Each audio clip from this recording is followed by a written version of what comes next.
As I raced along the pond's edge, I stole a fleeting glance at my friends behind me. And then, it happened. Disaster struck. My foot caught on an exposed root, and I was about to plunge into the water when a strong hand reached out to catch me. Careful there. Can't have Aerin's precious little daughter getting herself wet now, can we? His beauty took my breath away. He was undoubtedly the most handsome man I had ever seen. But there was a subtle sense of danger that made me uneasy. Still, I couldn't help but be impressed by his charm. His piercing blue-gray eyes stood out against his tan skin, and his lips were particularly attractive. He seemed to recognize me as Aerin's daughter, just like everyone else present in the court. And he was clearly a high fae. Perhaps if you had been watching where you were going, we wouldn't have collided in the first place. He raised an eyebrow, a lazy smile tugging at the corners of his mouth. Well, my apologies then. I was under the impression that I was standing still and it was you who ran into me. The stranger watched me with intense curiosity, circling slightly as if sizing me up. As he came closer, my senses heightened, and I saw fleeting shadows around him.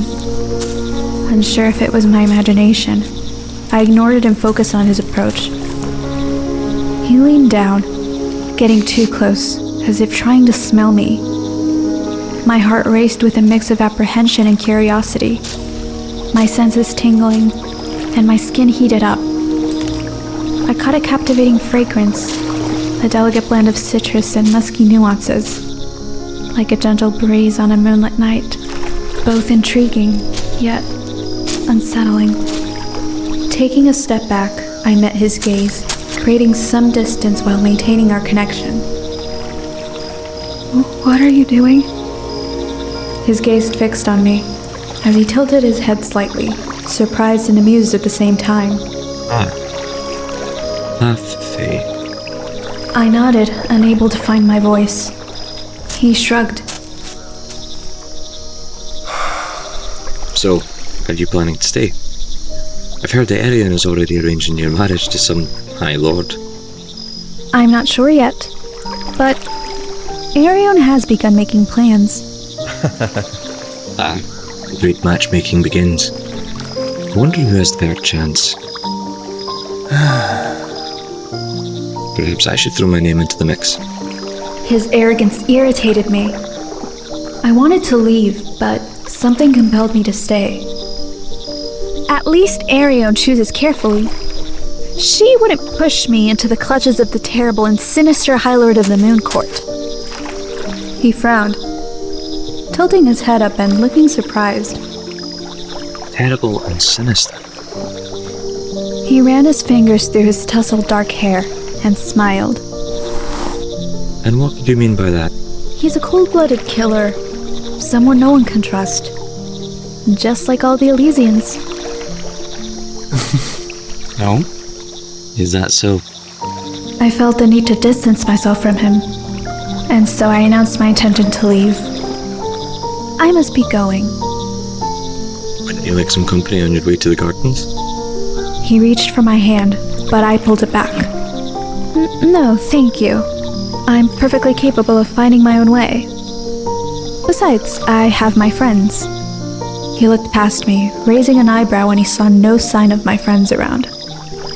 A playful smile appeared on his lips. And what friends might they be? I glanced back and saw that my friends had vanished. They were right here, just behind me.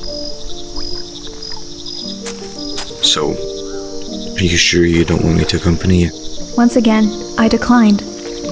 I then saw him casually shrugging his shoulders and flashing a grin. Oh well, seems like you're on your own then. But be careful of those treacherous forest spirits. See you around, half-blood. He said half-blood as an insult. My jaw tightened, and I clenched my fists, my eyes narrowing at the veiled insult. With a final nod and an air of indifference, he slipped his hands into his pockets and distanced himself. I resisted the urge to keep my gaze fixed on him until he vanished into the trees. Instead, I shook my head and sighed, swiftly turning away and refusing to grant him any more of my attention. The weight of his presence lingered in the air, but I pushed it aside, focusing on my own path ahead.